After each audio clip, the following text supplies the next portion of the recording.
definition, the objective function regarding the multiplication between likelihood and the prior becomes this one. So I guess some of you are familiar with this function. This objective function is composed of two terms. The first term is about sum of square arrow, and the second term is the regularization term. So how to obtain this objective function? Actually, if you apply the log operator to the likelihood function and the prior function, you can find it. Likelihood function, log likelihood is proportional to the first term, sum of square arrow. So it is about data fitting. And the second term comes from the log prior. So it is related to overfitting, or it is related to regularization. So this is the reason why MAP solution is very popular, and it is interpretable because it considers both data fitting and regularization. By optimize over this objective function, we can get WMAP and the beta MAP. To have a maximum likelihood to have the ML solution, we optimize the likelihood function. To have the MAP solution, we optimize this objective function, so we have the MAP solution.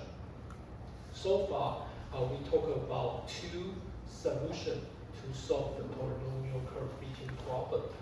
ML solution by optimizing only likelihood function. The second one is MAP solution. It is obtained by optimizing over both the likelihood and the prior function. 在这边呢，在进入下一个难关的时候，我这边呢先做一下总结那我们目前我们说我们今天要把几率把它弄到 polynomial curve fitting 的问题。那目前为止，我们提供了两个解法第一个叫做 ML 解。那 ML 解呢，它就是呢把 likelihood 最大化，这个叫做 ML 解maximum likelihood 所以它是把 likelihood 方向最佳化得到的一个解答。那什么叫 MAP 解呢？那 MAP 解呢，就是同时呢把 likelihood 跟 prior 一并考量了以后所得到的最佳解，这个叫做 MAP 解那这个在实务上如果你训练资料很多的时候 ，ML 解比较简单，然后解答也会不错。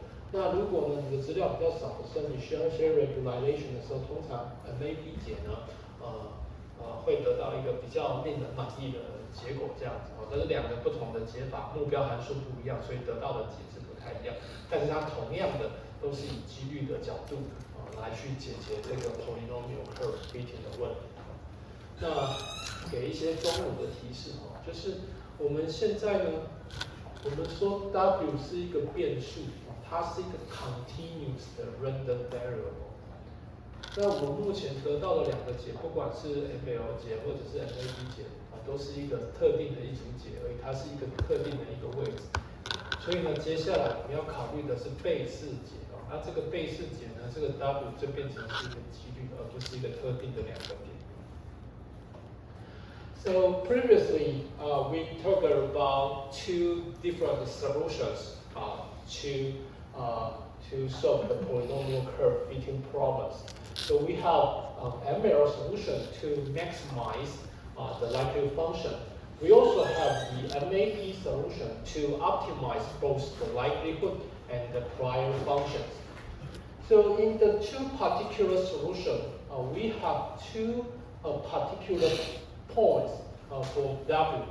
W is a random variable. There are m random variable in the vector of W. So the space of W is an m-dimensional space. We just find 2 points, one for MAP solution and one for ML solution.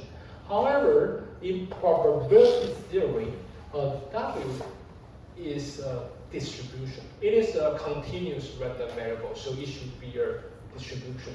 So let's consider the third solution. It is called a Bayesian solution. I know it is too complicated, so I just want to mention the concept and its result. I skipped the process of the derivation. So let's consider the formulation Bayesian approach. This is the regression result by using Bayesian approach. So this is a expectation, right? Expectation of some function. This is expectation of this function, and this is the distribution. In the first session, we talked about expectation. So expectation is integration of p of x, f of x by p of x dx. So we say it is expectation. Now let's look at what is the meaning of expectation in this equation. Let's look at the first one, the first term. Given the regressor, this is the probability distribution about the output, the ground truth. And the second one, the second probability is the distribution about W. It is the posterior distribution about W.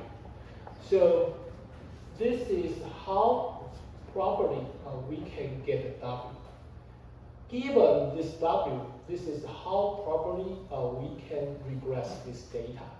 So this is so we consider every possible point or every possible regression in the space. So this is called a Bayesian approach. So the most different part between Bayesian approach and the W and the MAP or ML solution is that in this formulation, we don't consider specific point or we don't consider specific W. Instead, we consider the whole distribution of W. Based on the distribution, we perform regression. So this is an integration operator. The first term is a Gaussian, the second term is also a Gaussian. After some derivation, its result is also a Gaussian. But I skip the details, I just give the result. Mean and the variance are given here respectively. 这些投影片我们要讲的是第三种解法但是我知道这边写太多了，通常是吃力不讨好的事情这样子嘛，所以我在这边呢就跟大家讲一下这些概念的不同那WML 或者是 WMAP 呢它们呢我们知道 W 是一个 M 维的 random variable。那 WML 跟 WMAP 呢，都是呢一个特定的一个 vector， 解完最佳解所得到的这个 vector。那我们知道 W 呢，它是一个 M 维的 vector， 所以它是存在一个 M 维的空间里面就是这个 space。那它就是两个特定的点而已，一个 WML 跟 WMAP。可是实际上呢，我们在这边呢使用这个 polynomial， 我们用这个 posterior function 来去评估它的分布的时候。实际上，我们是有能力去知道它在每一个不同的点、不同的 W 它的值应该是都有可能发生的，这样不是两个特定的点。所以呢，在这边呢，它的费氏的这个使用这种费氏的回归的方法的时候，它的数学式就在这边那这个数学式呢，跟刚刚我们讲这个 expectation 跟期望值有没有很像你把第一个想象成 f of x。然后第二个呢，你想象成 p of x， 你就是在算 f of x 的期望值嘛。那在这边的数学是怎么解释呢？这个 p of x 呢，这边呢我们看的是这个 polynomial curve， 就是说呢，这条 polynomial curve 我们都有可能看到。那看到这个 polynomial curve， 我们就能够做 regression。那这笔资料呢，我们都有可能看到这一笔资料。那所以他们的相乘。那我们要考虑所有可能的这些 regressor， 所以就会变成是这样子的一个积分的一个形式啊。那经过了一些推导啊，就这个结果呢，都是可以用高斯来就是它结果也是一个高斯分布。所以呢，当你带不同的 x 进来啊，比如说刚刚举的例子0.8x 带进来，那你这边呢 m of x 就算，你就可以算出来它的这个回归到的这个点是在哪里，这是它的命。然后还有它的这个呢，它的 variance 是多少啊？你把它正负标准差把它画出来，我们就有这一点的位置。那你同样的呢，你把所有从0到1的这些所有的 x 都丢进去了以后，你根据它的命把它连起来，你就有条红色的线。然后呢，你把它的 standard deviation 的值把它连起来，你就有这条这个粉红的区间这样子。So we use this slide to summarize what I say.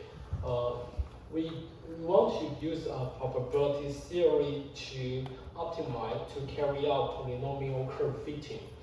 So no matter we use which solution, the underlying assumption is given here. This is the so-called predicted distribution. So that is given a regressor, how properly or how well we can regress one particular training data. So this is the likelihood function. If we simply use the likelihood function and make IIDs of assumption, we get an ML solution. If we further consider prior distribution, we can get an MAP solution. If we consider every possible regressor, so we can have the Bayesian solution. Okay, so let's talk about another topic. It is called model selection.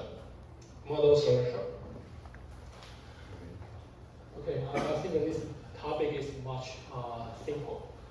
So this is a polynomial curve fitting.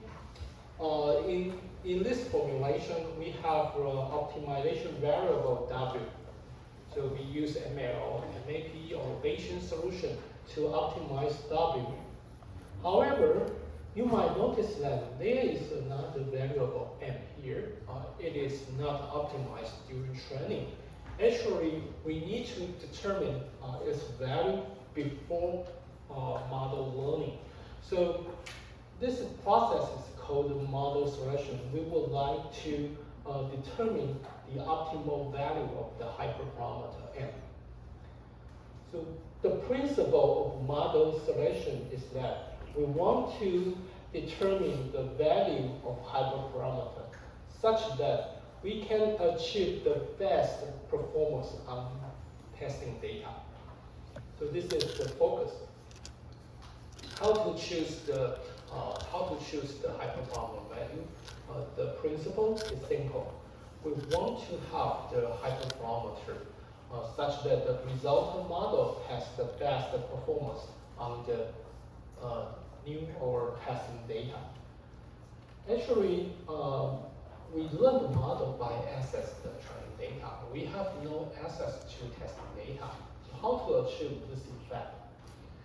The idea is straightforward. We are given a set of training data. We further divide the training set into two disjoint subsets.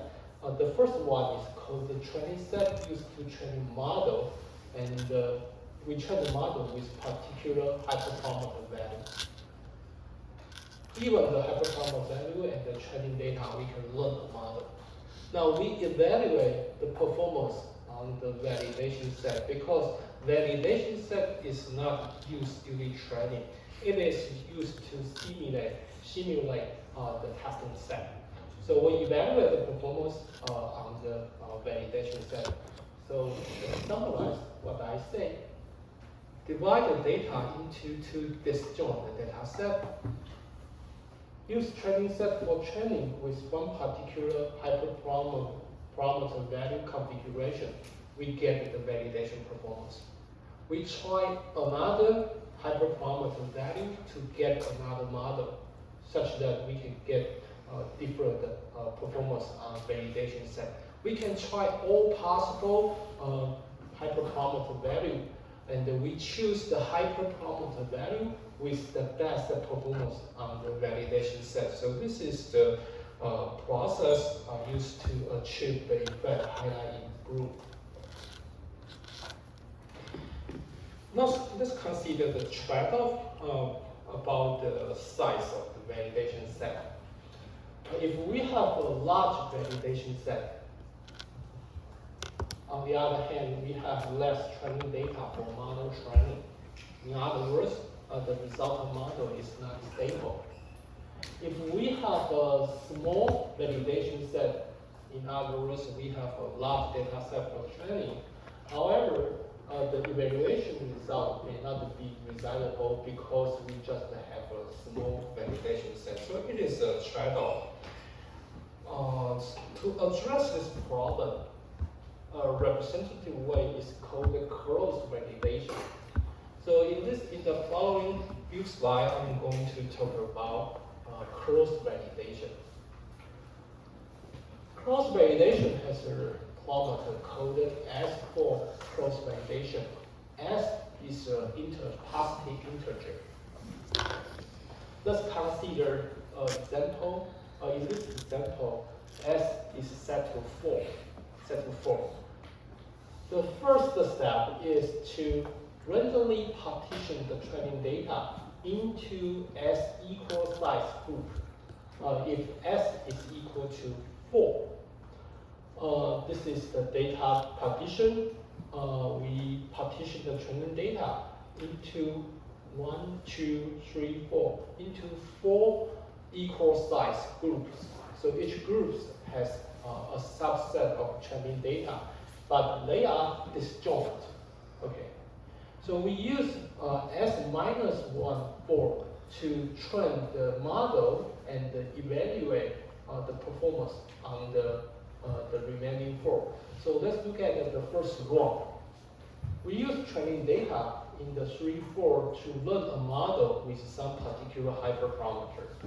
And we apply the learned model to this 4, data in this 4, so we get the performance. We repeat the process, but we repress the validation 4 in different runs, as illustrated here. So we get the 4 performance. We calculate the average, so we get the performance about this hyperparameter value. We can try another hyperparameter value by repeat the process one more time, so we can compare the performance. So finally, we choose a model hyperparameter value by using S4 cross validation. 这页图片讲的东西，就是在讲说我们怎么样做这种所谓的超参数选择。那超参数选择在 polynomial curve fitting 里面呢，就是它的 order，就是它要几次想它最高的次几次，它要几次的这个正整数。那我们怎么知道它的这个 performance 好坏呢？这个时候呢，我们要做的事情呢，就是要做这种 cross-flow validation。那 cross-flow validation 呢，它有一个参数。那在这边呢，如果我们把这个 S 呢，把它设成一个正整数那比如说在这个例子里面，我们把它设成4，那就是我们把这个资料随机排序了以后，把它切成4个等份，就每一个等份呢拥有的资料数目是几乎是一模一样多的。那在这边呢，我有4等份的资料了以后呢，我拿在第一个 run 的时候呢，我拿第一个 for 的资料当成是 validation data， 其他的 for 就 S 减1个 for 的当成是 training data。那 S 减1个 for 去训练完这个 model 了以后，把它测试在这个 validation for 上面，我们就得到第一个 run 的结果。那第二个 run 跟第一个 run 一模一样，除了呢这个 validation for 换成是第二个。然后呢 ，training for 变成1、3、4这样子那这样的过程呢，我们跑了4次，几个 for 的就要跑几次跑完了以后呢，我们算平均结果，就代表说这个参数，它的这个 performance 的好换。比如说 m 设乘5的时候跑完这4个 run， 我们知道 m 设乘5的这个效果怎么样。那 m 设乘7的时候呢，再跑这一次，我们就知道呢，它的这个测试的效果怎么样。那我们可以试所有的可能的，你觉得有可能的这个 m 的值，例如说2、3、4、5、6、7、8、9、10通都是，那我们就可以得到到底这个 m 的值，这个超参数要设成多少是最合理的。So if we have limited training data, we prefer to have a large value of s. At the extreme, s is set to n the number of training data, so each fork exactly consists of one training data. So this special case is called the leap one out technique. So there are some drawbacks. We have the number of training run increased by the factor of s, and the number of hyperparameter value combination increased exponentially. In this example, we just consider a single hyperparameter n. If there are 2, 3, or many hyperparameters, we have lots of combination to be conduct S4 cross validation. So it is time consuming.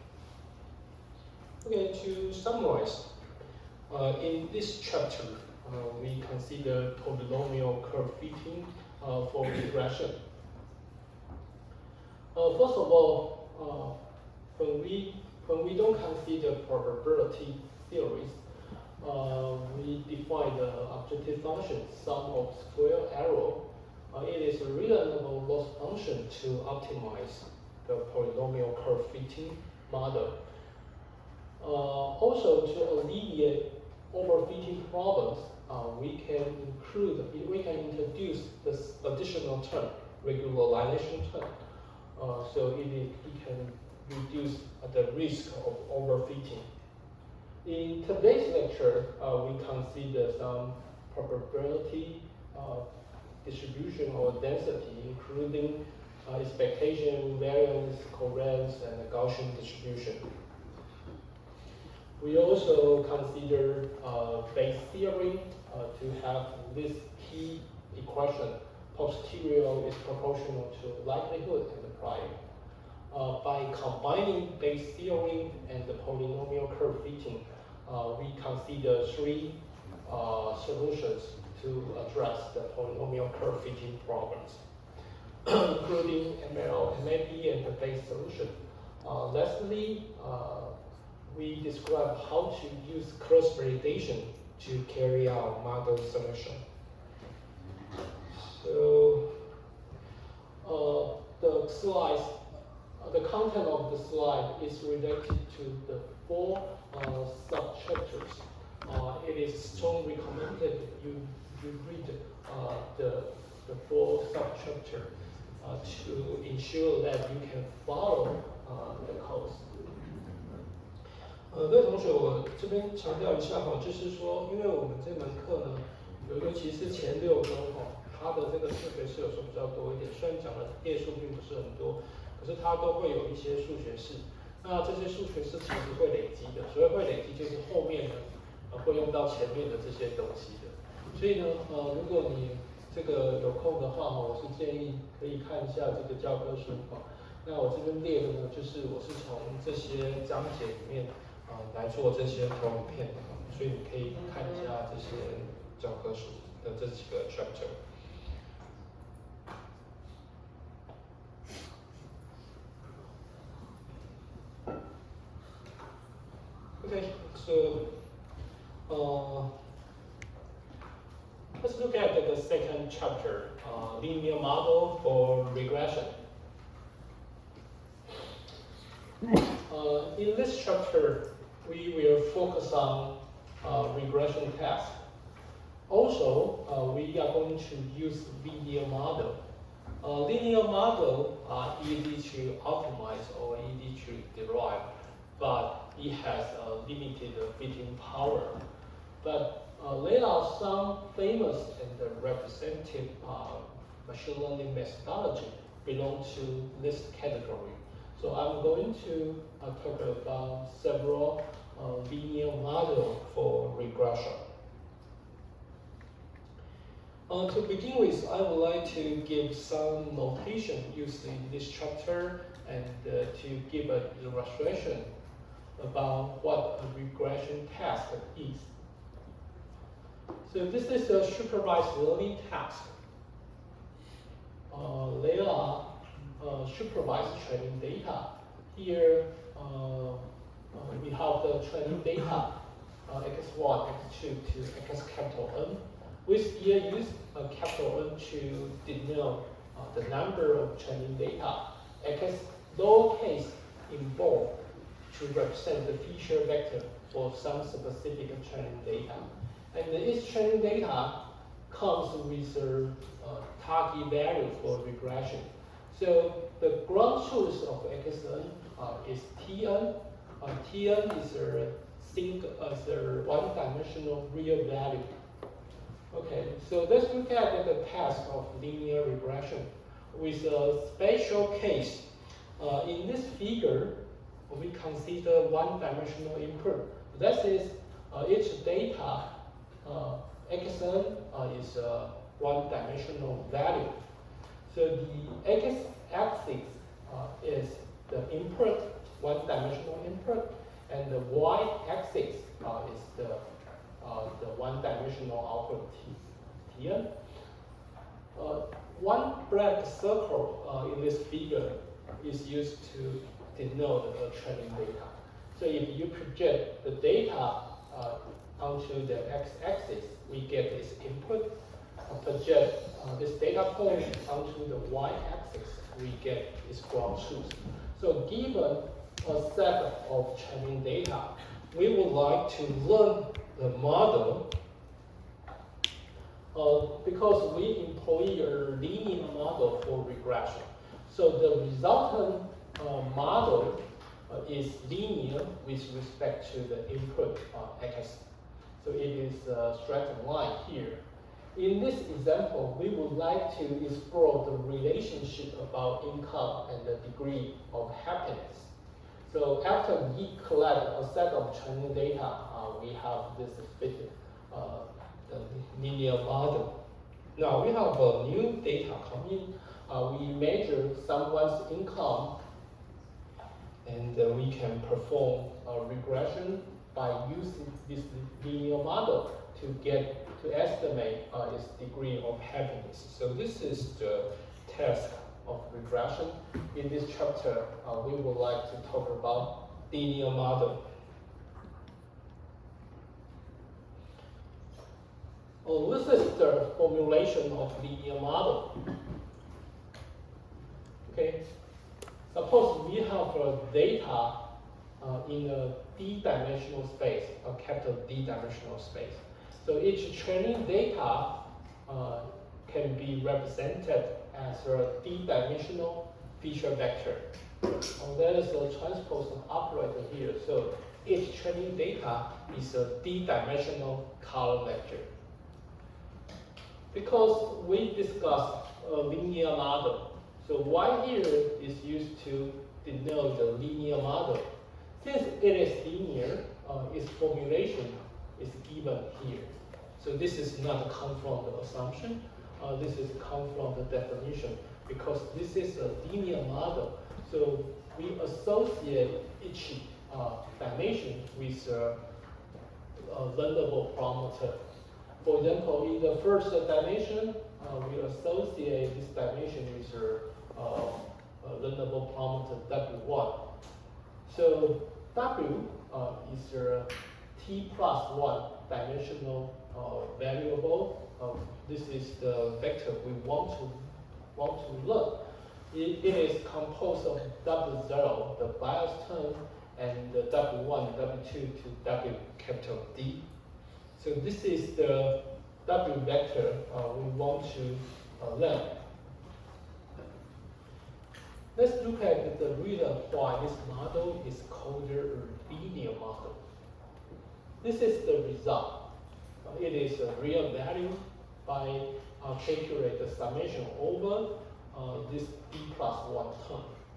So as you could see, the output, the result, is the linear combination of the input variables. So this is a linear function of the input variables. In this way, we say this is a linear model. However, the fitting power of such a linear model is quite limited. So we would like to have a nonlinear extension for the input variables. Because this is a linear model, we cannot deal with the coefficient that is not linear with respect to the function. In this situation, we consider non-linearly project the data into another space. 这些投影片我讲的就是这个 linear model 的标准的格式但这个并不是假设来的，只要是 linear model， 它就是势必得这样子写在一个低维度的空间，然后呢，我们把它的这些就是我们学一个 D+1的参数，从 W0、W1 直到 W 大 D， 那我们学一个这个 W 的参数呢，然后呢做这些线性的组合，这样出来的东西呢，我们把它叫做一个线性的模型。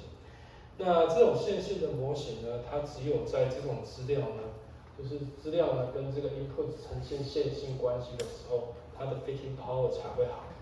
那在这种情况之下，如果我们资料变得比较复杂一点的话，它的效果会很糟。所以呢，三不转路转就是说呢，我们的 formulation 都是长得像这样子。那我们在喂给这个 model 的时候呢，我们先把这个资料先做一些非线性的转换例如说我们把低维的空间呢，把它非线性的转换到低 prime 维那我们再学习这个线性的模型这样子也是一种解法。So let's look at the example. This is the first example. It's one-dimensional regression problems. We have a set of training data. As you can see, in this case, the data distribution is linear with respect to the input variable. So in this case, a linear model works well in this case because the red straight line can approximate the training data very well. However, if we consider the case we discussed in the previous chapter, we have 10 blue circle, we have 10 training data points. In this situation, a straight line cannot fit the training data very well. Therefore, a linear model has very limited performance in this case. How to address this problem if we still want to use a linear model? Let's see, we can carry out non-linear feature transform. We can transform the feature first, such that we still apply a linear model in the non-linearly transformed space. Let's look at the idea.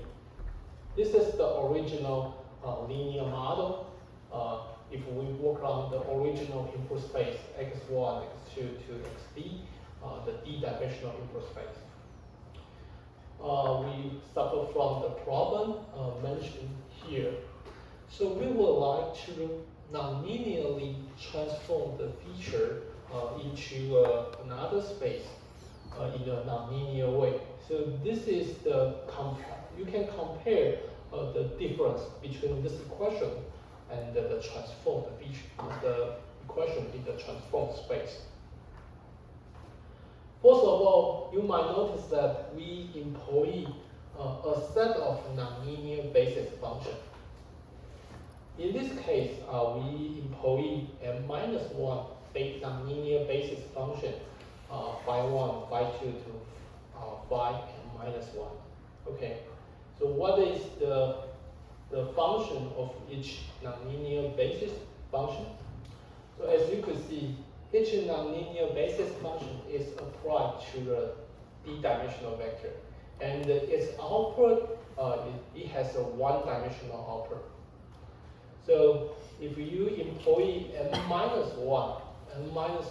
nonlinear basis function, one produce one-dimensional output, totally you will get n minus 1 dimensional space as the output. So we still employ a linear model. However, the model works on the transformed space instead of the original input space. In this equation, M is the number of parameter and the W is the bias term. So let's look at the regression result. It is still a linear model, so it computes the linear combination of something. However, if you compare the two equations, you can find the difference. That is, the nonlinear basis function are applied to the input. So nonlinear basis function phi j is applied to the input, and the j ranges from 1 to n minus 1. So the output is the linear combination of the nonlinear basis functions of the input. 这些图片其实讲的东西并不算是太难。那简单来说呢，就是我们前面讲这个 linear model 呢，它的 fitting power 太有限，连刚刚简单的这种 sine function 的这种 regression 它都做不好。但是我们又很喜欢 linear model 因为 linear model 有很多 closed form 解答，那它最佳解可以取得很快。那怎么办呢？就是刚刚所说的三不转路转。我们虽然呢还是在学习这种 linear model 就是在每一个维度之前学一个系数，但是呢，我们把整个 feature space 先做一个非线性的转换。就是原来呢是在低维空间、大低维空间，但是在这边呢，我们取了一个 m 减1个 nonlinear basis function， 它可以把这个 x 呢做各式各样不同的非线性的转换。所谓非线性呢，就可能它的项次呢可能是2项、3次之类，这些都是可以的。这是非线性的转换了以后，在这个转换后的空间呢，我仍然呢去学这个 linear model， 那这个时候呢，它就有不同的这个 fitting power 了。So let's consider the notation representation. So previously we talked about the linear model for regression, but we apply nonlinear basis function phi 1, phi 2 to transform the feature space from the input space to some nonlinear feature space. Okay, so there are two terms.